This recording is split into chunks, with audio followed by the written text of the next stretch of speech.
برادر محترم مجاهد صاحب، البته در آغاز ما اگر از شما خواهش کنم، چون بار اول است در شبکه در میهمان ما هستین، اگر در مورد خودتان یک کمی معلومات بدین برای ما، برای از اینکه خب ما انواع مختلف معلومات از شبکه‌ها از هر جا میشنویم، مخصوصا تو سوشال میدیا، بهتر است که یک معلومات خلاصه اگر شما در مورد خود برای ما ارائه کنین.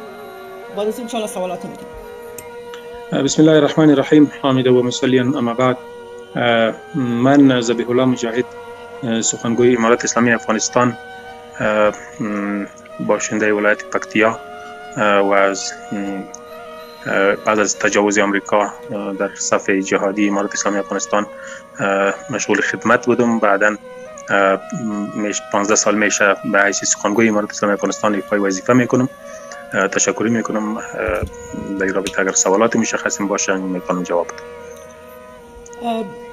مجاهد صاحب محترم، ما یک سوال در مورد شخصی شما اگر تا اندازه خودتان میخواین، برای اینکه ما یک تصویر داشتیم از یک دختر خانم جوانی که 21 ساله و او را معرفی کردن که دختر شماست و یکی اینا در لندن درس میخوانن. سوال من به همین خاطر بود که اگر کمک میره واضح بسازین، چرا رقم صحبت ها می باشه، بهتر است که از خود شما بشنویم در مورد فامیل و تعلیم و تحصیل در خانواده.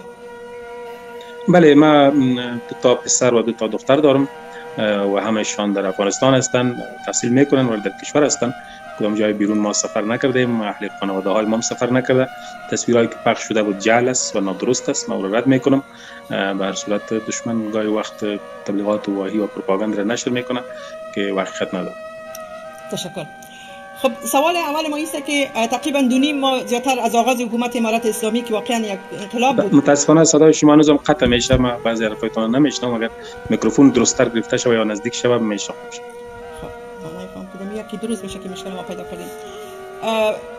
مجاهد صاحب گفتیم 2.5 ماه یا بیشتر از آغاز حکومت امارت اسلامی که واقعا یک انقلاب بود میگذره.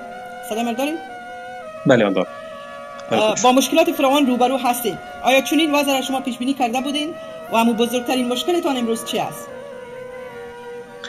باید بگوییم که اول خب تحولات اخیر که آمد قابل پیش بینی نبود. یک زودتر ما می‌خواستیم بعد از اینکه بخش بزرگ از کشور تصفیه شود و از جنگ و جدال خلاص شود، در حومه‌های کابل باقی میمانند نیروهای ما.